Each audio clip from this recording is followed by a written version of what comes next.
Standing waves म्हणजे stationery waves, बरोबर आहे ना? पण कशामध्ये?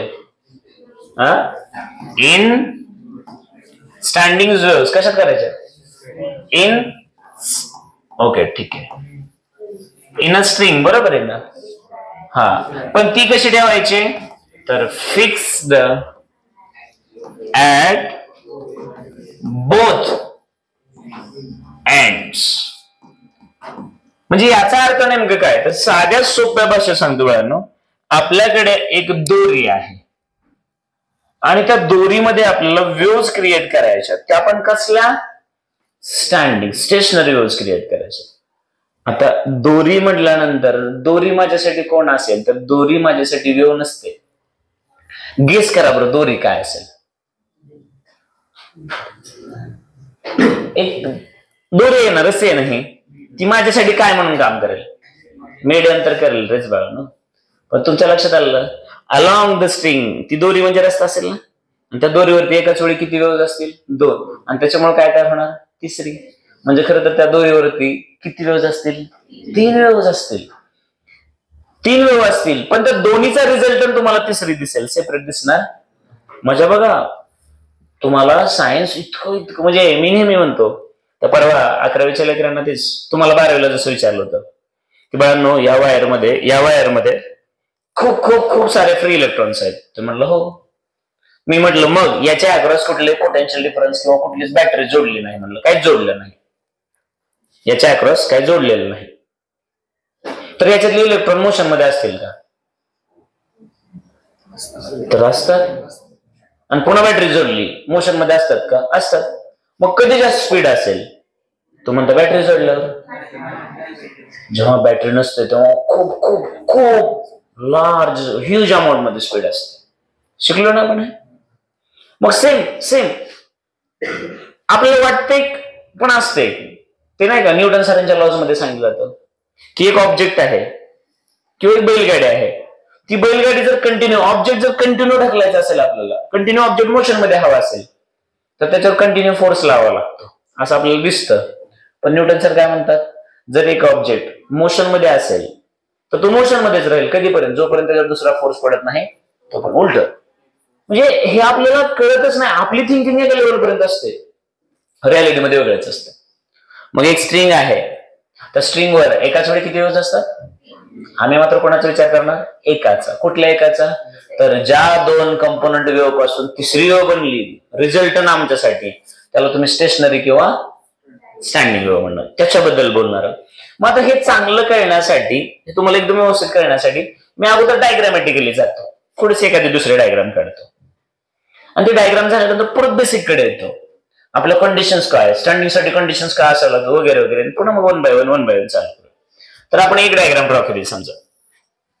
मग तुमच्या लक्षात आलं असेल की नक्कीच ही एक भिंत असेल, तर ही दुसरी भिंत असेल ना रे. आणि मग या 2 भिंतीच्या मध्ये आम्ही ही दोरी बांधली दोरी. आता जर आम्ही ही दोरी जी आहे, ही स्ट्रिंग आहे, हा ए एंड पकडा आणि हा बी पकडा.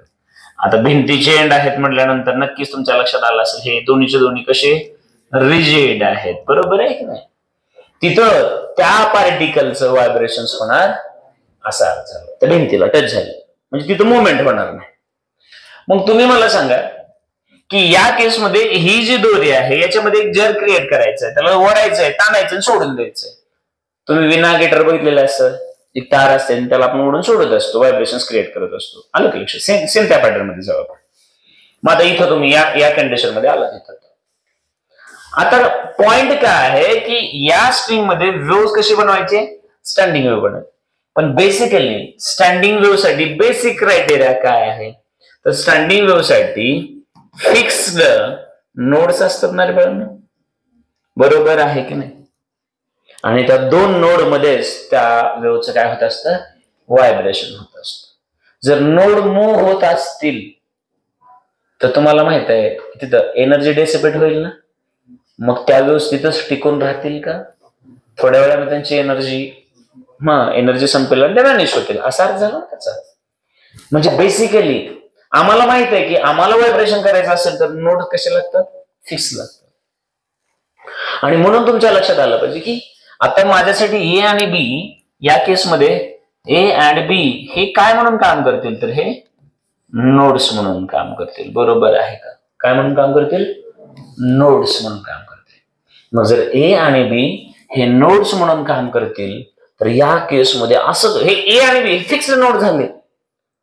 आता ह्या दोरीचं व्हायब्रेशन कसं होणार, तर दोरीचं व्हायब्रेशन कसं होईल म्हणल्यानंतर सगळ्यात पहिली गोष्ट, ह्या दोरीला मी वडलं सोडून दिलं तर ही दोरी अशी वर जाईल का रे बाळांनो, किंवा अशी खाली येईल का रे बाळांनो? मी काय बोलतोय ते समजतं का? म्हणजे अशी दोरी ओढली सोडून दिली की वर खाली वर खाली वर खाली असे व्हायब्रेशन पॉसिबल आहेत का? नाही. जोरात रे बाळांनो, असं व्हायब्रेशन पॉसिबल आहे. मग याचा अर्थ बघा, या केसमध्ये या दोन नोड्स मध्ये हे झालं, इथं अँप्लिट्यूड वाढलं तर इकडे अँप्लिट्यूड कमी झालं. बरोबर आहे की नाही? हे एक व्हायब्रेशन पॉसिबल असतं. पण असं व्हायब्रेशन शक्य आहे का तुम्ही मला सांगा बरं. नीट लक्ष द्या, नीट एकदम व्यवस्थितपणे. समजा ही दोरी आहे तुमच्या, ही दोरी, आणि तुमचं व्हायब्रेशन झालं असं व्हायब्रेशन होईल का? म्हणजे इथं नोड आला आणि इथं मॅक्झिमम अँप्लिट्यूड आला, असं होणार नाही. नक्कीच पॉसिबलच नाही. ती केस तुम्हीच विचार करा ना की इथली दोरी इथं पोहोचू शकणार नाही ना. दोरी तर फिक्स इथंच आहे. तुम्हीच बघा ना, भिंतीला बांधलेली कुठली आपल्या दोरीला सांगता आपण भिंतीला कशाला तारा दोऱ्या बांधलेल्या तसं आणि ती सोडून द्यावं. इथं मध्ये काय होईल, तिथं काय होतं का? मग याचा अर्थ व्हायब्रेशन जे होणार आहे ते दोन नोड्सच्या मध्ये होणार आहेत. म्हणजे नोडची डिस्प्लेसमेंट, नोडची मुवमेंट होणार आणि म्हणून तिथं ती वेव स्टँड राहणार, तिथंच राहणार आहे, स्टेशनरी राहणार आहे. मग त्याच्यामध्ये पॉसिबिलिटी काय आहे तर तुमच्या लक्षात आलं असेल की आता पहिली कंडिशन तुम्ही बघितली, आता दुसरी कंडिशन बघा. लेंथ तीच आहे ना, दोरी तीच आहे ना, भिंतीमधलं अंतर सेमच आहे ना. मग पॉसिबिलिटी काय आहे तर तुम्ही विचार करा की इमॅजिन करा ही तुमची दोरी आहे.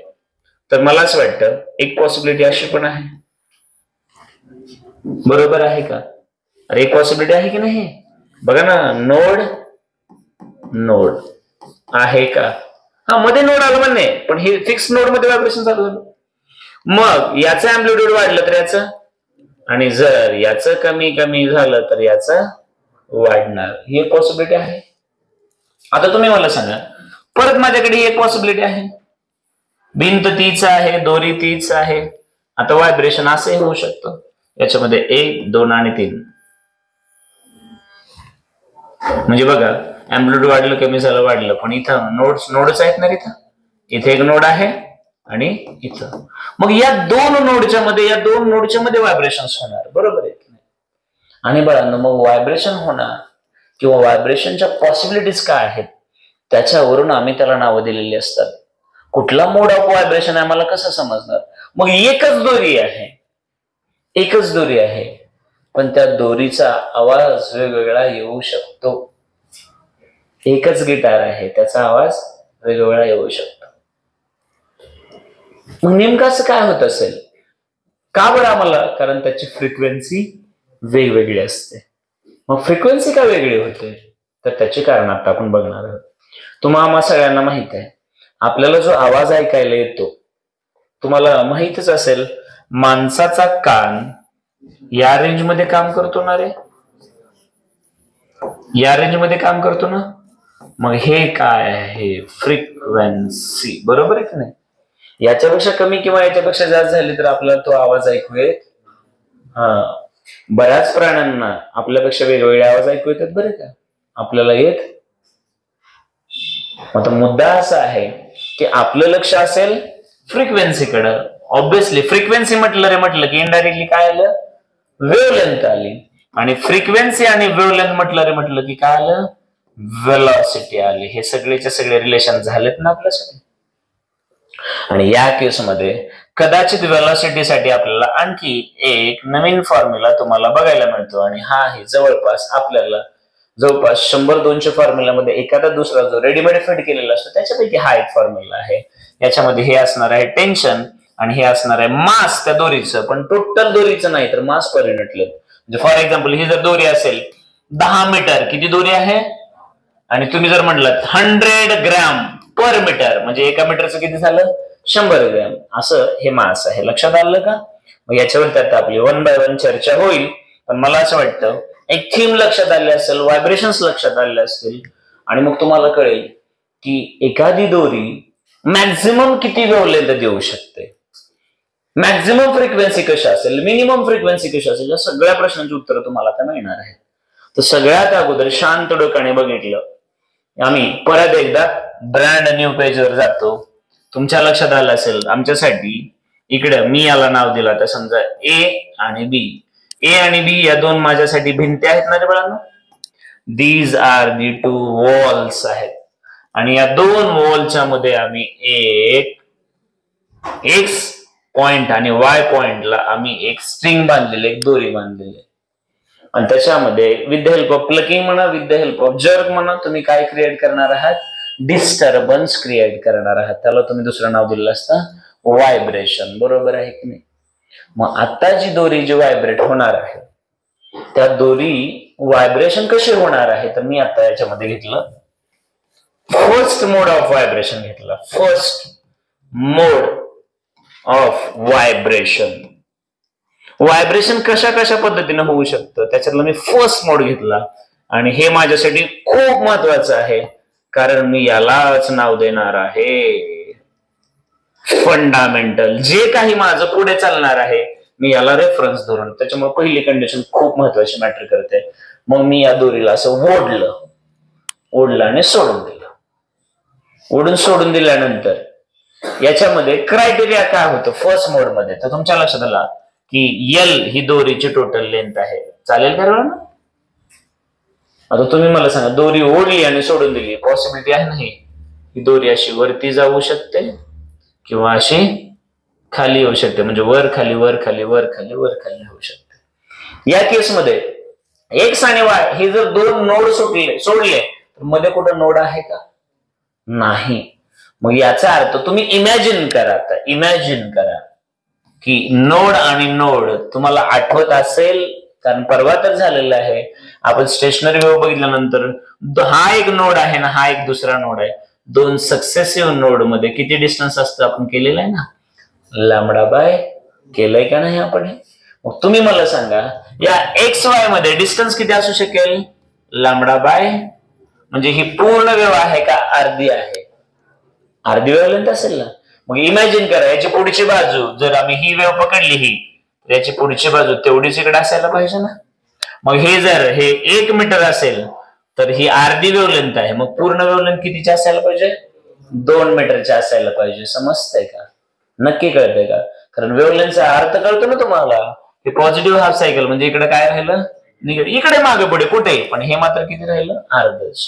आता तुम्ही मला सांगा या केसमध्ये ही एवढी वेव्हलेंथ आहे ती पण लॅम्बडा बाय 2 झाली ना रे, आणखी लॅम्बडा बाय 2. बरोबर आहे ना? आणि या केसमध्ये बघा फंडामेंटल मध्ये आपल्याला काय मिळत असतं, तर फंडामेंटल मध्ये आपल्याला मिळत असते मॅक्झिमम वेव्हलेंथ मिळत असते. काय मिळत असते? Maximum wavelength. आता तुम्ही मला सांगा बाळांनो, since velocity is equal to frequency into wavelength. मग आता माझा प्रश्न आहे, जर वेव्हलेंथ मॅक्झिमम असेल तर फ्रिक्वेन्सी कशी असावी लागेल? अरे कॉन्स्टंट नाही. हा कसं? Very good. फ्रिक्वेन्सी कशी असावी लागणार? मिनिमम. कशी असेल? मिनिमम. हे बघांनो याच्यामध्ये तुम्हाला बघा मी परत एकदा सांग, व्हायब्रेशन कसं होतं एवढं कळालं की नाही मला सांगा. व्हायब्रेशन कळालं म्हटल्यानंतर ही तुम्हाला पूर्ण वेव्हलेंथ मिळणार आहे का अर्धी मिळणार आहे तेवढं पण सांगा. अर्धी ना रे बघांनो. मग अर्धी मिळत असेल तर पूर्ण करण्यासाठी मला आणखी एक लेंथ लागेल ना. इमॅजिन करा की ही लेंथ माझी आहे 1 मीटर. असं एक कंपल्सरी एक्झाम्पलच घेऊन टाका. लेंथ किती घेतली मी या दोरीची? 1 मीटर. मग आता शांत डोक्याने मला सांगा ती मॅक्झिमम मिनिमम गेलं खड्ड्यात. मला आता सांगा या केसमध्ये लॅम्बडा बाय 2 मला किती मिळालं रे बाळांनो? 1 मीटर ना.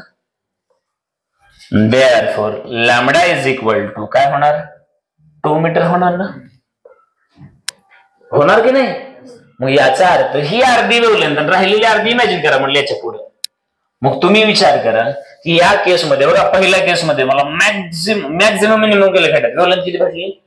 2 मीटर. आता मुद्दा परत मी एकदा रिपीट येणारच आहे, पण तुम्हाला काही लोकांना तेवढं चांगलं कळलं नाही, कसं काही कळत नाही हे पण मला थोडंसं वाईट वाटतं. हा, लेंथ किती आपली 1 मीटर ना. ह्याच्यात एक पॉसिबिलिटी आता अशी होईल रे बाळांनो, हे एक्स नोड हा वाय नोड मग अशी पूर्ण व्हावं, आता हे असं हो, आता पूर्ण वेवलेंथ बसली ना. मग आता याच्यामध्ये ही पूर्ण वेवलेंथ बसली, लांबडा बसली किती मीटर मध्ये? 1 मीटर मध्ये. आणि तिकडे एकाच मीटर मध्ये किती बसत होती? अर्धी. मग इथं वेवलेंथ जास्त आहे का 2 नंबरच्या केसमध्ये? वेवलेंथ जास्त कुठे आहे? इथं अर्धा, इथं 1 मीटर मध्ये फक्त अर्धीच बसली ना. म्हणजे एक वेवलेंथ पूर्ण करायला किती लेंथ लागेल? 2 मीटर. आणि इथं 1 मीटर. मग लांब कुठे आहे? 1 मीटर लांब का 2 मीटर लांब?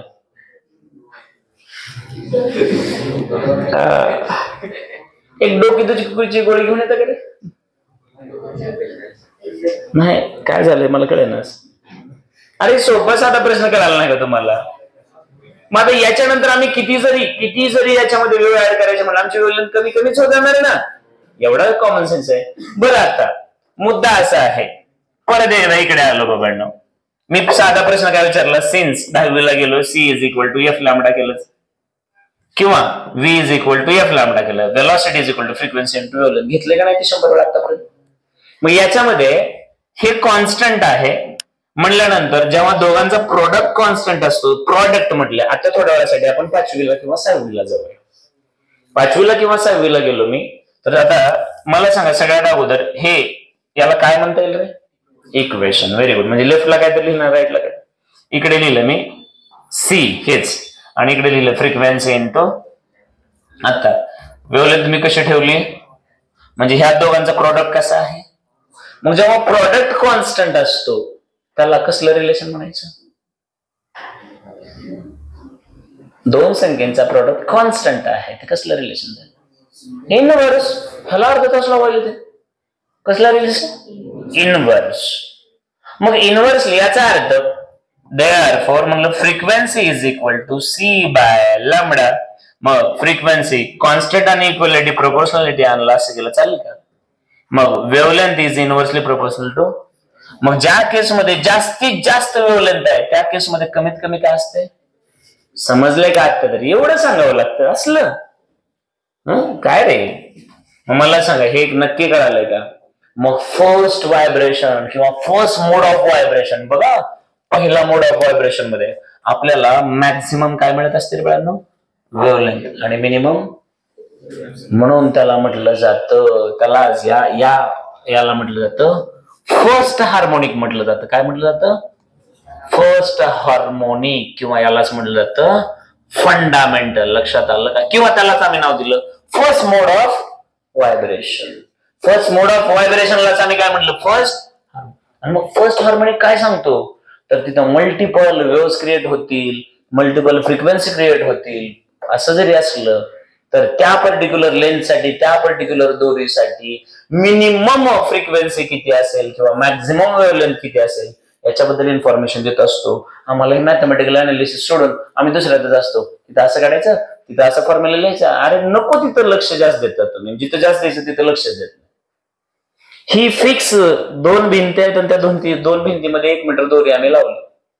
आता ती 1 मीटर दोरी कशी व्हायब्रेट होईल ते बघूया. पण ह्याची एक लिमिटेड बाउंड्री केस म्हणूया आपण, बाउंड्री केस. त्याच्या खाली होणारच नाही. याच्यातली ही बाउंड्री केस. असं होईल का रे बाळांना? असं इमॅजिन करा. थांबा, ए बाबा थांबा, दुसरीकडे ड्रॉ करूया आपण. थांबा, असं व्हायब्रेशन होईल का? मला सांगा. ही एक भिंत, ही एक भिंत, म्हणजे हा एक नोड, हा एक नोड, नीट बघा. आणि असं व्हायब्रेशन होईल का? एवढंच व्हायब्रेशन होईल का? होईल का? अशी विवरण होऊ शकेल का तिथं? मी हे बोलतोय ह्याच्यातली मिनिमम जी सगळ्यात सगळ्यात सगळ्यात पहिली केस आहे ती म्हणजे तुमचं व्हायब्रेशन असं होईल, वर खाली हे होईल ना. आणि आपण दोरी उड्याच्या त्या दोरीला जर घेतलं, आपण असं धरलं असं ह्याच्यामध्ये, तर हे खाली तर जाणं किंवा हे वर खाली हे असंच होईल ना. लक्षात येतं का मला काय म्हणायचंय? हे सगळं वर तर येईल किंवा खाली. पण याचा अर्थ तुम्ही हे समजून घ्यायला पाहिजे की मग ही पूर्ण वेव्ह आहे का हाफ वेव्ह आहे? हा, मग ही हाफ वेव्ह आहे, राहिलेले हाफ इकडे कुठं तर आहे असं इमॅजिन करूया. मग ही आहे आमची हाफ वेव्हलेंथ. बरोबर आहे का? आणि हाफ वेव्हलेंथ साठी सगळीच्या सगळी दोरी वापरली. दुसऱ्या केसमध्ये एवढ्याच दोरीमध्ये आता पूर्ण वेव्ह क्रिएट झाली. लक्षात आलं का? आणि मग बाळांनो मी हे एवढं समजून अगोदर काय सांगितलं, डायरेक्टली मी मॅथच्या मध्ये घेऊ शकत होतो, पण तुम्हाला समजावं की व्हायब्रेशन्स कसं होतात. मग आता इथं थोडस शांत डोक्याने बघायचं बाबांनो. ही एक भिंत, ही दुसरी भिंत, भिंती नीट बघा. इथे एक दोरी बांधली आम्ही. याला थोड्या वेळासाठी मुद्दा मी 1 मीटर म्हटलं, चालेल ना? तुम्हाला कळावं. मग व्हायब्रेशन तुमचं समजा या केसमध्ये हे असं तर झालं किंवा हे असं तर झालं, पण हा आहे एक्स आणि हा आहे वाय. तुम्हाला माहित आहे स्टँडिंग वेव्ह साठी एक्स आणि वाय कंपल्सरी कसे राहावे लागणार आहेत? मला नोड्स राहावे लागणार आहेत. बरोबर आहे. मग जर मला हे नोड्स हवे असतील तर याच्यामध्ये तुम्ही कितीही तुकडे करा, पण प्रत्येक 2 सक्सेसिव्ह नोड मधलं डिस्टन्स कसं ठेवावं लागणार आहे? तर तुम्हाला कंडिशन माहिती आहे. सिन्स नंबर ऑफ नोड्स घ्या. काय घ्यायचं ते घ्या. नंबर ऑफ नोड्स इनटू प्रत्येक नोड मध्ये किती डिस्टन्स राहणार आहे? λ/2. एवढे तुकडे तुम्हाला कोणाचे करावे लागणार आहेत? तर त्या एका दोरीचे करावे लागणार आहेत. बरोबर आहे का? किती तुकडे करा, पण तुम्हाला माहित आहे एक तुकडा कितीचा असेल? λ/2 चा असेल. समजा एक उदाहरण की ही वेव्हलेंथ, आता ही वेव्हलेंथ 2 मीटरची होईल, कारण 1 मीटर मध्ये अर्धी झाली. बरोबर आहे. जर पूर्ण एक वेव्ह जर मी अशी बसवली पूर्ण अशी, तर तुम्हाला माहिती आहे पूर्ण वेव्हलेंथ 1 मीटर मध्ये बसली, एक पूर्ण वेव्ह लांबडा 1 मीटर मध्ये बसली तर अर्धी किती होणार? 50 सेंटीमीटरची ना? असंच ना रे बाळांनो. तर आता नीट बघायचं. ही फंडामेंटल तुम्हाला कंडिशन करायला आहे का? प्रत्येक 2 नोड मध्ये अंतर किती असायला पाहिजे? तर λ/2 असायला पाहिजे. आता ती वेव्हलेंथ बदलत जाणार ना? अरे नंबर ऑफ नोड्स वाढले की वेव्हलेंथ काय होणार? कमी कमी कमी कमी होणार. वेव्हलेंथ कमी झाली की फ्रिक्वेन्सी वाढत जाणार. आणि हे समजून सांगण्यासाठी मी परत एकदा, कारण मी नेहमी म्हणतो सिलेबस काय द्यायचा हे बोर्डाने शिकवलं, पण आपण आपल्या लेकरांना कसं शिकवायचं तर हे तुमच्या अंडरस्टँडिंगवर असतं ना. बरोबर की नाही? हे कोणावर अवलंबून आहे? तुमच्यावर अवलंबून आहे. समजलं मी काय बोलतो ते? ओके. मग आता मुद्दा काय आहे बघा. मी एकाच वेळी कंपॅरेटिव्ह शिकवतो. एक भिंत, ही दुसरी भिंत, सेम तीच भिंत आहे ना? का भिंती वेगळ्या झाल्या? तीच भिंत आहे. मग या एका भिंतीला नाव दिलं ए, याला नाव दिलं बी. या एका भिंतीला नाव दिलं ए, दुसरीला काय दिलं होतं आपण? बी. या दोन्हीच्या मध्ये एक दोरी आहे, त्याची लेंथ आहे 1 मीटर. या दोन्हीच्या मध्ये जी दोरी आहे त्याची लेंथ किती आहे? 1 मीटर. बरोबर आहे का? मग आता या दोन्ही दोऱ्यामध्ये दोन्ही म्हणजे एकच कंडिशन आहे, एकच दोरी एकच सेटअप आहे, फक्त एक्सपेरिमेंट एकदा करतोय, दोनदा करतो. मग याच्यामध्ये आम्ही जर क्रिएट केला, प्लगिंग केलं आणि व्हायब्रेशन्स क्रिएट केले, तर याचे व्हायब्रेशन्स असे चालू झाले, वर किंवा खाली, वर खाली असे व्हायब्रेशन चालू झाले. इथं ज्या वेळेस पण हे करत असताना एक्स आणि वाय हे दोन्ही कसे राहिले? नोडचा अर्थ करतो ना रे, तिथं मॅक्झिमम डिस्प्लेसमेंट असतं minimum. Node is that point at which that wave have minimum displacement. Minimum डिस्प्लेसमेंटचा अर्थ होतो ना. नोड तरी कळलं ना. मग आता इकडे दुसरी कंडिशन, परत तो एक्स परत वाय, नोडच आहेत ना ते. मग याचं व्हायब्रेशन असं झालं समजा मॅक्सिमम मिनिमम. मग आता याच्यामध्ये हाफ वेव्हलेंथ बसली होती, याच्यात किती पूर्ण वेव्हलेंथ बसली? तेवढ्याच जागेमध्ये बघा इथं हाफ वेव्ह आहे तर इकडे मात्र फुल वेव्ह आहे. मग दोघांची वेव्हलेंथ सारखी असेल का वेगळी असेल? सारखी असेल का वेगळी? बरोबर.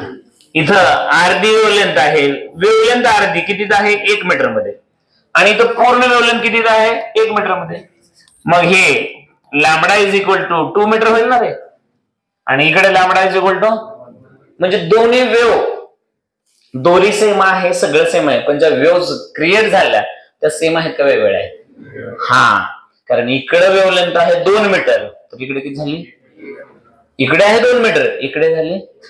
मग फ्रिक्वेन्सीच्या भाषेत बोलायचं म्हटलं तर इकडे जर एक्स फ्रिक्वेन्सी असेल एक्स, तर इकडे 2x असेल, फ्रिक्वेन्सी इकडे वाढली. वेव्हलेंथ कमी झाली ना, फ्रिक्वेन्सी वाढली. इकडे दुप्पटच वाढेल ना, कारण वेव्हलेंथ किती झाली, अर्धी झाली. समजतं का मी काय बोलतो ते? मग आता तुम्ही मला सांगा, इकडे इकडे एकदम व्यवस्थितपणे समजून घ्यायचंय. मग आता ही फर्स्ट, याला म्हणायचं फर्स्ट मोड ऑफ व्हायब्रेशन. काय म्हणलं मी याला? ह्याच्यापेक्षा आणखी वेगळ्या प्रकारे व्हायब्रेशन होईल का? हाय वेव्हलेंथ असं नाही, ही हायेस्ट वेव्हलेंथ आहे, याच्यापेक्षा जास्त वेव्हलेंथ होऊ शकत नाही. इकडे लोएस्ट किती पण होईल त्याचं लिमिट पुढे बघा, पण याच्यापेक्षा जास्त वेव्हलेंथ होणार. म्हणून आम्ही याला म्हटलं फर्स्ट मोड ऑफ व्हायब्रेशन. तर इथं हा कसला मोड आहे? Second mode of vibration. आणि मग हे सगळ्यात महत्वाचं आहे, आम्ही याला म्हटलं, नाव दिलं याला फंडामेंटल. नाव काय दिलं? फंडामेंटल नाव दिलं. यालाच आम्ही म्हटलं फर्स्ट हार्मोनिक सुद्धा म्हटलं. चालेल का? नाव नीट बघा, कन्फ्युज होतात. मग याला हे फर्स्ट फंडामेंटल आहे, याला आम्ही म्हटलं फर्स्ट ओव्हरटोन म्हटलं. काय म्हटलं? आणि मग फर्स्ट हार्मोनिक हे आहे, तर हे काय होईल? सेकंड हार्मोनिक होईल. आता मजा काय, कशाला काय नाव द्यायचं इथपर्यंत ठीक आहे. काय होतं हे कळालं. आता जेव्हा आम्ही याचं मॅथमॅटिकल अनालिसिस करतो, एकमेकांसोबत तुलना करायला लागतो, तेव्हा काय होतं तर बघा. मग आता हे फर्स्ट मोड आहे, तर याच्या वेव्हलेंथला मी लॅम्बडा 1 म्हटलं तर चालेल का? आणि याला लॅम्बडा 2 म्हटलं तर चालेल का? आता प्रत्येकाची वेव्हलेंथ सेम आहे का वेगळे? मग वेव्हलेंथच वेगळी असेल तर फ्रिक्वेन्सी वेगळीच. फक्त यांची सेम काय असते? स्पीड. काय असेल? स्पीड कॉन्स्टंट ना. मीडियम सेम, सगळं टेम्परेचर सेम, स्पीड सेम. मग आता इकडे बघा रे बाबा, आता इथपर्यंत ओके कळालं असेल तर आता जर तुम्हाला वेव्ह जर स्टँडिंग वेव्ह हव्या असतील तर तुमच्या वेव्ह दोन नोड्स मध्येच व्हायब्रेट व्हायला पाहिजे ना. नोड जर मूव्ह झाले तर एनर्जी काय होणार? डेसिपेट होणार. मग एनर्जी जर गेली तर तिथं तेवढीच एनर्जी राहील का? मग एनर्जी कमी कमी झाली तर त्या वेव्ह कंटिन्युअसली व्हायब्रेट होतील का? तुम्हाला आम्हाला सगळ्यांना माहित आहे, कुठल्या ऑर्बिटमध्ये इलेक्ट्रॉन फिरत नसतो, स्टेशनरी मध्येच फिरतो ना. बरोबर आहे की नाही? कारण एनर्जी तिथं सेम राहत असते. आपण शिकलो नाही सगळं. मग आता मला सांगा, तुमच्या एक लक्षात यायला पाहिजे की त्याच्यामध्ये जर वेव्ह कंटिन्युअसली पाहिजे असतील आपल्याला, तर आपल्याला कंडिशन काय आहे तर आपल्याला कळालं पाहिजे की त्याच्यामध्ये तुम्ही n नंबर ऑफ वेव्हज बनवू शकाल. पण कंडिशन काय आहे तर प्रत्येक तुमची जी वेव्हलेंथ होणार आहे ती हाफ मल्टिपलच असायला पाहिजे त्याच्या. आणि ह्या दोघांचं मल्टिप्लिकेशन मात्र काय यायला पाहिजे? त्या दोरीची टोटल लेंथ. बरोबर आहे की नाही? मग याचा अर्थ तुम्ही इंटेग्रल मल्टिपल म्हणा, काय म्हणा, पण अर्धा वेव्हलेंथ लागतील त्याच्यामध्ये. आणि जर हा क्रायटेरिया फॉलो केला तरच तिथं वेव्हज बनतील, नाही तर वेव्हज बनणार. हे कसं ते शिकवलंय सांगितले आता. सेम इथं म्हटलं टोटल लेंथ सेम बोललो. आता मला सांगा फर्स्ट केस साठी काय झालं तर पहिल्या केस मध्ये मला सांगा किती त्याच्यामध्ये वेव्हज बनणार आहेत? तर एक असणार आहे. λ/2 च्या किती वेव्हज बनल्यात बघा ना तुम्ही. इकडे बघा हाफ वेव्हलेंथ किती बनला? एकच ना. हाफ वेव्हलेंथ बनली 1 इंटू पहिल्या असल्यामुळे म्हणलं λ1/, आणि हे टोटल लेंथ किती मध्ये बनली तर दोरीमध्ये, टोटल दोरीमध्ये. मग मला सांगा therefore λ1 is equal to 2 into L. आपण L किती घेतलं होतं रे? 1 मीटर. म्हणजे जर पूर्ण वेव्हलेंथ हवी असेल तर तुमच्याकडे रस्सी किती लागेल? 2 मीटरची. बरोबर आहे की नाही? पूर्ण वेव्ह जर तुम्हाला बनवायची असेल तर रस्सी किती लागेल? 2 मीटर लागेल. माझा तुम्ही विचार करा, 2 मीटर रस्सीमध्ये फक्त एक वेव्ह बसते, म्हणजे वेव्हलेंथ काय झाली? मोठी झाली. जेव्हा वेव्हलेंथ मोठी होते तेव्हा फ्रिक्वेन्सी छोटी होते, कारण त्या दोघांचं मल्टिप्लिकेशन आम्हाला काय देत असतं? स्पीड. आणि स्पीड आपण काय दाखवली? कॉन्स्टंट. इनव्हर्सली प्रोपोर्शनल आहे. फ्रिक्वेन्सी वाढली की वेव्हलेंथ कमी, वेव्हलेंथ वाढली फ्रिक्वेन्सी कमी. हे असंच असतं ना. बरोबर आहे की नाही? मग हे तुम्हाला कळालं असेल तर इकडे मला सांगा, आता या केसमध्ये जर तुम्हाला या दोन एंड मध्ये जर स्टँडिंग याचा कंटिन्युअसली तसंच व्हायब्रेट होणार ना. मग स्टँडिंग वेव्ह क्रिएट करायचे असतील तर हे दोन एंड फिक्स झाले ना नोड म्हणून. आता याच्यामध्ये तुम्ही ही इकडे बघा रे बाबांनो, ही λ/2 आणि ही λ/2 दोन झाल्या ना तुमच्यासाठी. मग याचा अर्थ आता मला सांगा, याच्यामध्ये तुम्ही हाफ वेव्हलेंथ किती क्रिएट केलं? तर तुम्ही हाफ वेव्हलेंथ का घेतलं मी? पहिली गोष्ट तर का तुम्हाला सांगितलेलं आहे, आता तुम्हाला सांगितलं दोन नोड्स मध्ये अंतर नेहमी किती असतं? अर्धी वेव्हलेंथ ना. ते का, हे का, असंच का? प्रत्येक प्रश्न विचारा. मला सांगा आता इथं हाफ वेव्हलेंथ किती क्रिएट झाला? आणि ही सेकंड हार्मोनिक आहे किंवा सेकंड मोड आहे, म्हणून मी त्याला म्हटलं lambda 2/2 is equal to 2 therefore lambda 2 is equal to L. आपण त्याला किती म्हटलं होतं तुम्हाला कळावं म्हणून मी 1 मीटर घेतलंय. मग या केसमध्ये वेव्हलेंथ किती आहे 2 लेंथ 2 टाइम्स L आहे आणि इथं ओनली L आहे. इथं 2 मीटर आहे तर इथं 1 मीटर आहे. तुमची वेव्हलेंथ हळूहळू काय होईल कमी होईल. बरोबर आहे की नाही. मग तुम्ही कुठल्याही व्हायब्रेशन मध्ये जावा त्या व्हायब्रेशन वरून ठरत असतो. मग आता मुद्दा आहे की तुम्ही या दोघांची तुलना करू शकता का हा एक साधा सोपा मुद्दा असतो. तुम्हाला या दोघांची तुलना करता येईल का हा एक सिंपलचा मुद्दा असतो. मग जर ही गोष्ट तुम्हाला समजून घ्यायची असेल तर आता दोघांमधली तुलना जर तुम्ही केली तर तुमच्या दोनच मिनिट लक्षात लॅमडा 1 आहे 2L आणि लॅमडा 2 किती आहे. मग L म्हणजेच कोण आहे तर लॅमडा 2 ना. Therefore बघा आता lambda 1 is equal to 2 into L किंवा असं म्हणा since lambda is equal to 2 into L पण L म्हणजेच कोण आहे lambda. Therefore lambda 1 is equal to 2 into lambda. बरोबर आहे का. म्हणजेच याचा अर्थ आमची वेव्हलेंथ कमी व्हायला चालू झाली. जर वेव्हलेंथ कमी होत असेल तर आता फ्रिक्वेन्सी मग इथं लॅमडा 1 एवढी वेव्हलेंथ आहे तर फ्रिक्वेन्सी इथली किती असेल F1.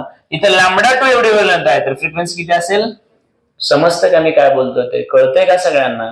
मग याच्यावरून तुम्हाला कळायला पाहिजे की जर वेव्हलेंथ दुप्पट झाली बाळांनो वेव्हलेंथ झाली दुप्पट तर तुम्हाला लक्षात येईल आता मग इकडे वेव्हलेंथ दुप्पट इथं वेव्हलेंथ बघा वेव्हलेंथ याची दुप्पट आहे याची अर्धी आहे याची 2 मीटर आहे तर याची किती आहे 1 मीटर आहे.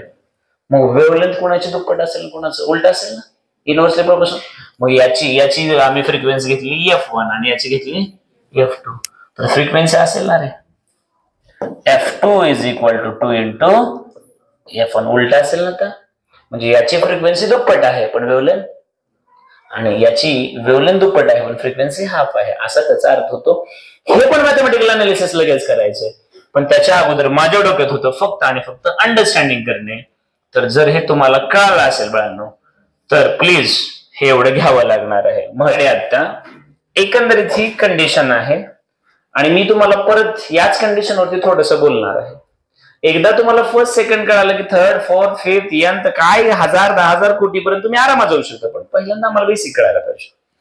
मग मी याला म्हटलं फर्स्ट मोड ऑफ व्हायब्रेशन तर याला म्हटलं सेकंड याला म्हटलं मी फंडामेंटल तर हा झाला फर्स्ट ऑर्डर आणि मग फर्स्ट हार्मोनिक तर हे सेकंड हार्मोनिक. पण फर्स्ट हार्मोनिक म्हणजेच कोण असतं फंडामेंटल असतं. पुन्हा ही गोंधळ नको. आता साधी सोपी गोष्ट की यांचं जर कंपॅरिझन मला करायचं असेल या दोघांचंच कंपॅरिझन मला करायचं असेल मी याला थोडस इकडे मूव करतो या दोघांचंच परत मी कंपॅरिझनच करणार आहे. तर मला सांगा पहिल्या केस मध्ये याच्याकडे जर बघायचं म्हटलं तर वेव्हलेंथ पहिल्याची फर्स्ट मोडची किंवा फर्स्ट हार्मोनिकची किती आलेली आहे तर 2 इंटू तर याची किती आलेली बाळांनो L आली. बरोबर आहे. याची फ्रिक्वेन्सी मी किती घेतली F1 तर याची किती घेतली. आता तुम्हाला सगळ्यांना माहित आहे की मीडियम सेम आहे टेम्परेचर वगैरे अदर पॅरामीटर सेम आहेत तर त्या वेव्हची स्पीड कशी राहणार कॉन्स्टंट.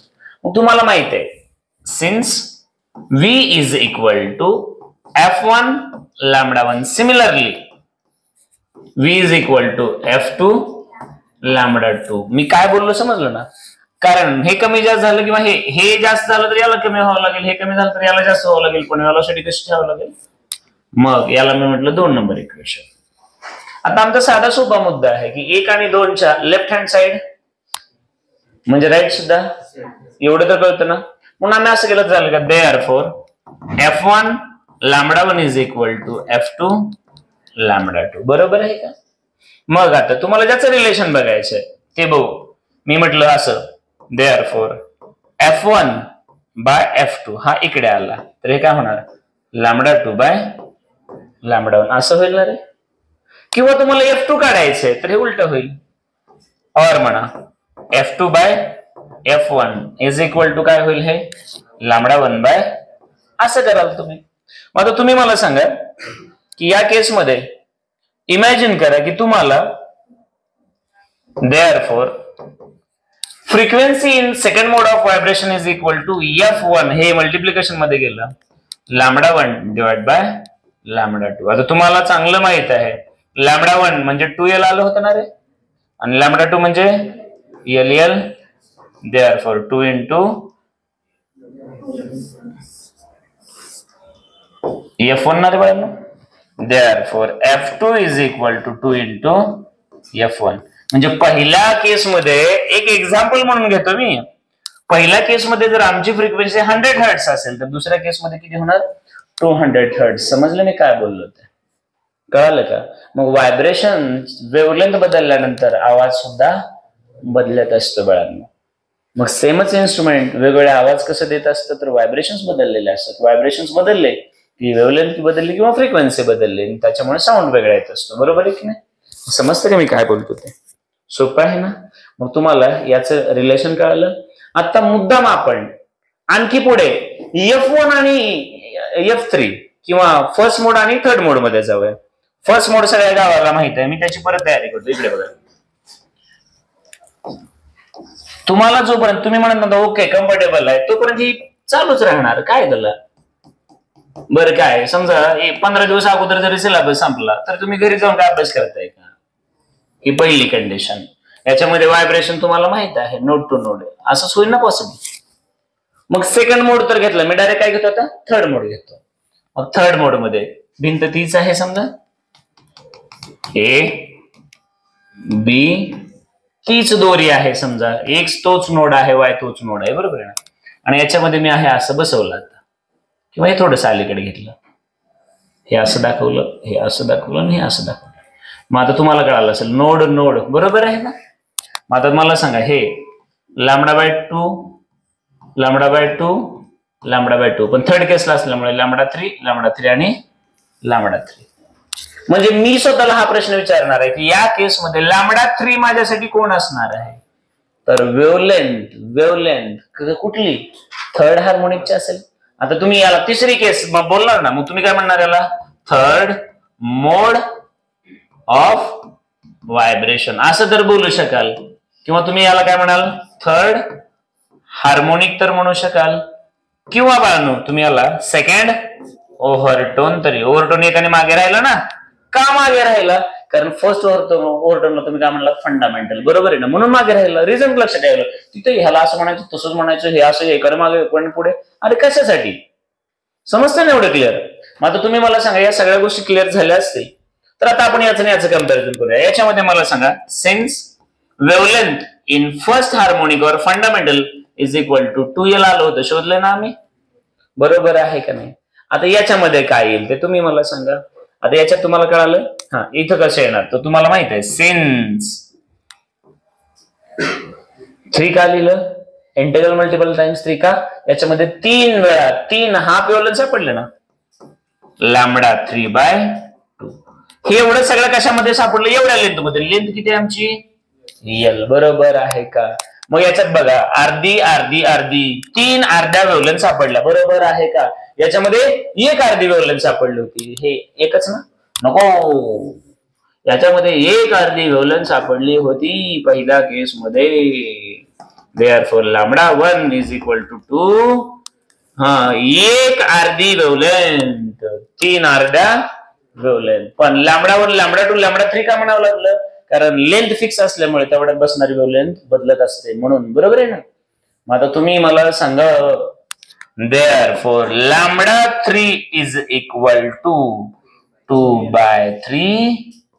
बरोबर आहे का? मग आता मुद्दा येतो, यांच्या फ्रिक्वेन्सी मध्ये रिलेशन बघायचं असतं. बरोबर आहे की नाही? मग तुम्हाला सगळ्यांना चांगलं माहित आहे, इथं जर जागा भेटली तर बघ, since V is equal to F1 lambda 1, similarly V is equal to F3 lambda 3. बरोबर आहे का? मग वेलॉसिटी असं केलं तर चालेल का? बघा रे बाबा, F3 lambda 3 is equal to F1 lambda 1 चालेल का? Therefore frequency in third vibration is equal to F3 is equal to काय होणार आहे बघा, F1 lambda 1 divide by lambda 3 ना. बरोबर आहे का नाही? मग तिसऱ्याची पहिल्याच्या कंपॅरिझन मध्ये किती येणार तर तुम्हाला कळालं असेल आता. F1 इंटू लॅम्बडा 1 ची किंमत किती आहे रे? 2 इंटू L. बरोबर आहे का? आणि लॅम्बडा 3 किती आलाय रे? 2/3 2 2 LL हे 3 गेलं वरती 3 इंटू बरोबर आहे का? समजलं का? मग याची फ्रिक्वेन्सी जी असणार आहे पहिल्याच्या कंपॅरिझन मध्ये किती वाढली असेल? 3 पटीने. मग याची 100 हर्ट्स होती तर याची किती झाले असेल? 300 हर्ट्स. समजते का बाळांनो? एका हार्मोनिक मध्ये किती मोठा फरक पडतो कळलं का? ते +1 +2 ने जात नसतं, त्याच्या मल्टिप्लिकेशन मध्ये असतं. मग पहिल्याची 1000 असेल तर तिसऱ्याची 3000 झालेली असते. समजतं का मी काय म्हणतो? मल्टिपल टाइम्स मध्ये फ्रिक्वेन्सी येतात, मल्टिपल टाइम्स मध्ये वेव्हलेंथ कमी होत असतात. समजतंय का? मग मी तुम्हाला कशाची जरी काढायचं म्हटलं कुठल्याचीही तर तुम्हाला जमायलाच पाहिजे. म्हणून मी आता रॅन्डम म्हटलं चला तुम्हाला 10th हार्मोनिक शोधायचंय म्हटलं. काय शोधायचंय? 10th harmonic. मग 10th हार्मोनिक म्हटल्यानंतर तुमच्या लक्षात आला असेल तो 9th ओव्हरटोन असेल तर तो बरोबर आहे का? किंवा 10th मोड ऑफ व्हायब्रेशन असेल. बरोबर आहे का? मग मला सांगा परत तीच एक भिंत असेल, तीच दुसरी भिंत असेल. मला ड्रॉ करायला सोपं जाऊन थोडी लांब घेतली. आणि इथं तो एक्स असेल, इथं तो वाय असेल आणि ती दोरी तेवढीच असेल ना रे. पण आता याच्यामध्ये तुम्हीच मला सांगा 1 2 3 4 5 6 7 8 9 थोडस हे झालं का रे? हा 1 2 3 4 5 1 2 3 4 5. आता याच्यामध्ये मला सांगा 1 2 3 4 5 6 7 8 9 आणि 10. म्हणजेच 10 काय होणार तर हाफ वेव्हलेंथ. बरोबर आहे का रे सोन्यांनो? इथपर्यंत ओके ना? मग तुम्ही काय म्हणणार? Since n into half wavelength जर क्रायटेरिया फॉलो केला कोणी तर त्या पूर्ण दोरीनं तरच तिथे स्टँडिंग वेव्ह टिकतात ना, नाहीतर गाणेश होऊन जातील. मग मला सांगा देअरफॉर 10 इंटू लॅम्बडा 10 म्हटलं चालेल का? बरोबर आहे का रे बाबांनो? मग हे काय झालं? Therefore lambda 10 is equal to L by बरोबर आहे का? समजलं का? मग सुरुवातीला पहिल्याची 2 मीटर वेव्हलेंथ होती, याची L/5 1 मीटर भागिले 5 म्हणजे 20 सेंटीमीटर होईल ना रे. हा असो इथपर्यंत कळालंय का? मग आता मला सांगा again V is equal to F1 lambda 1. Similarly, V is equal to F10 lambda 10. बरोबर आहे का? Therefore, F10 lambda 10 is equal to F1 lambda 1. Therefore, frequency in 10th harmonic is equal to नीट बघा आता frequency in 10th harmonic F1 lambda 1 divided by lambda 10. F1 as it is ठेवला, lambda 1 as it is ठेवला. Lambda 10 किती आला रे आमचा? L/5. बरोबर आहे का? पण लॅम्बडा 1 होता किती आमचा? 2L ना रे. आणि हे LL F1 2 वरती गेला 10 म्हणजेच काय होणार 10. बरोबर आहे का? मग याच्यात नेमकं काय कळालं बरं तुम्हाला? तर पहिला जर फ्रिक्वेन्सी F असेल, आता माझ्या बघा आता ज्यावेळेस तुम्ही एवढी सगळी प्रॅक्टिस करता, खूप प्रॅक्टिस केली, सारखं तेच केलं, मग तुमच्या लक्षात येत असतं रे घोटाळा काय आहे. पहिली जर फ्रिक्वेन्सी F1 असेल फर्स्ट हार्मोनिकची तर दुसऱ्या हार्मोनिकची किती येणार? 2F1, तिसऱ्याची 3F1, चौथ्याची 4F1, 100व्याची 100F1. बरोबर आहे का? पण ते जाणून बुजून तुम्हाला ओव्हरटोन विचारतात. आता तुम्ही मला सांगा हे काय असेल बरं? F1 जर तुमचा फर्स्ट हार्मोनिक असेल तर हा 100वा हार्मोनिक असेल म्हणजे 99वा तो काय असणार आहे? ओव्हरटोन असणार आहे. हे आमच्या लवकर लक्षात येत नाही. समजलं का? मग फ्रिक्वेन्सी सोपं जातं, पण त्याच्या कम्पॅरिझन मध्ये वेव्हलेंथ थोडंसं ट्रिकी होऊन बसतं. का वेव्हलेंथ ट्रिकी होऊन बसतं? कारण तिथं 1 2 3 येत नाही. तर तुमच्या लक्षात आलं असेल पहिल्याची बघा, पहिल्याची वेव्हलेंथ किती होती तुमची? 2 समजा 2L होती. बरोबर आहे का? तर दुसऱ्याची किती होती? 1L होती. बरोबर ना? पण तिसऱ्याची किती होणार आता? तर तिसऱ्याच्या आता 2/3 का 3/2? 2/3 शुअर. 2/3 तुम्ही घेऊन बघा बरं. आता इकडे बघा 2/3L म्हणलात का? शुअर नक्की? मग आता तुम्ही मला सांगा बाळांनो, इकडे बघा आता ही आहे, ही समजा L घेतला 1 मीटर तर ही काय झाली 2 मीटर, ही काय झाणार 1 मीटर. ही किती येईल मला सांगा? आता याच्या अर्धी झाली नाही, हा ही 2 मीटर होती, आता 1 मीटर झाल्यामुळे बसली, बरोबर आहे की नाही? आता तुम्ही मला सांगा आता किती व्हायला पाहिजे त्याच्यामध्ये? तर तुम्हाला काय 1.5 बसायला पाहिजे, 1.5 बसायला पाहिजे ना. 3 बसतील ना त्याच्यामध्ये, तिसऱ्यामध्ये 1 2 3 म्हणजे हे पूर्ण. मग हे तुमचं किती असायला पाहिजे? तर एकाचे 3 भाग केले 33, तर हे 66 आसपास यायला पाहिजे ना. 2/3 बरोबर आहे ना आपलं? समजतं का मी काय म्हणतो? बरं, लांबडा 4 घेतला आपला, लांबडा 4 घेतला तर त्याच्यामध्ये 4 हाफ बसतील, बरोबर आहे की नाही? म्हणजेच बरोबर 2दा होणार आहे ते. मग हे कसं व्हायला पाहिजे मला सांगा? हा तुम्हीच मला सांगा. 4 into लॅमडा 4/2 into 3 L असायला पाहिजे होती, 2 2 therefore lambda 4 is equal to L by, बरोबर आहे का? म्हणजे जर तुमचं हे 1 मीटर होतं तर अर्ध्यामध्ये बरोबर वेव्हलेंथ बसायला पाहिजे, बरोबर आहे का? मग 1 2 3 4 बसले ना, बरोबर? समजतंय? ह्याच्यामुळे तर ट्रिक येऊन बसतं काय तर वाटतं. म्हणून साध्या सोप्या भाषेमध्ये बेसिक समजून घ्यायचे फक्त. तुम्हीच मला सांगा, जर तुम्हाला व्हायब्रेशन्स कसे होतात कळालं तर तुम्हाला विचारला जाणारा कुठलाही कसलाही प्रश्न असो, मग तो फ्रिक्वेन्सी रिलेटेड असो किंवा तो वेव्हलेंथ रिलेटेड असो, कुठलाही क्वेश्चन असेल तर तो यायला पाहिजे. याच्या पुढची गोष्ट बाळांनो, आणखी एक महत्वाची गोष्ट येऊन बसते की काय दिलं जातं. तर तुम्हाला माहिती आहे, since velocity v is equal to f into lambda, हा जनरल फॉर्म्युला. मग तुम्ही फर्स्ट हार्मोनिक साठी वापरला तर काय होणार? Velocity is equal to f1 lambda 1. पण प्रॉब्लेम असा आहे की since velocity is equal to under root त्या दोरीवरती असणार टेन्शन आणि त्या दोरीचं mass per unit length. Mass per unit लेंथचा अर्थ कळतो ना? पर युनिट म्हणजे 1 मीटर दोरीमध्ये किती मास आहे, आलं का लक्षात? असा अर्थ झाला. मग तुम्ही मला सांगा, देअरफॉर तुम्ही जर याला असं म्हटलं f1 lambda 1 is equal to, हे काय होईल? Under root tension by mass per unit length. Therefore, F1 is equal to 1 by lambda 1 under root tension into tension by mass होईल. मग पहिल्या केस साठी लॅम्बडा 1 किती आला होता रे? तर मला असं वाटतं पहिल्या केस साठी तो आला होता 2L. लक्षात आलं आहे का? समजतं का? मग अकॉर्डिंग टू डेटा तुम्हाला ते टॅकल करावं लागेल. फक्त मला हे तुम्हाला समजून सांगायचंय की जर तुम्ही एकदम बेसिक फॉर्मॅट मध्ये गेलात तर तुम्हाला सगळ्यात साध्या सोप्या गोष्टी लगेच लक्षात येतील की बाबा आम्हाला इथं इंटेग्रल मल्टिपल टाइम्स मध्येच काय करावं लागेल, तर हाफ ऑफ वेव्हलेंथ ठेवला तरच क्रायटेरिया फॉलो होणार आहे, बरोबर आहे की नाही? समजलंय का सगळं? मग राहिला प्रश्न F1 म्हणजे हे असेल तुमची फंडामेंटल फ्रिक्वेन्सी, बरोबर आहे का? ही कसली असेल? Fundamental frequency. तर लॅम्बडा 1 काय असेल? फंडामेंटल वेव्हलेंथ, बरोबर आहे का? मग लॅम्बडा ही सगळ्यात जास्त असते, म्हणून ही सगळ्यात कशी असणार? कमी असणार. आता हळूहळू वेव्हलेंथ कमी होत जाईल आणि फ्रिक्वेन्सी वाढत जाते. मग कसं होतं फरक? तर सांगितलं मी तुम्हाला. बघा तुम्ही लॅम्बडा 1 आणि लॅम्बडा 2 मध्ये कंपॅरिझन केलं. लॅम्बडा 1 आणि लॅम्बडा 2 मध्ये मी साधी सोपी गोष्ट सांगितली की जर ही 2 मीटर होती तर ही किती झाली होती?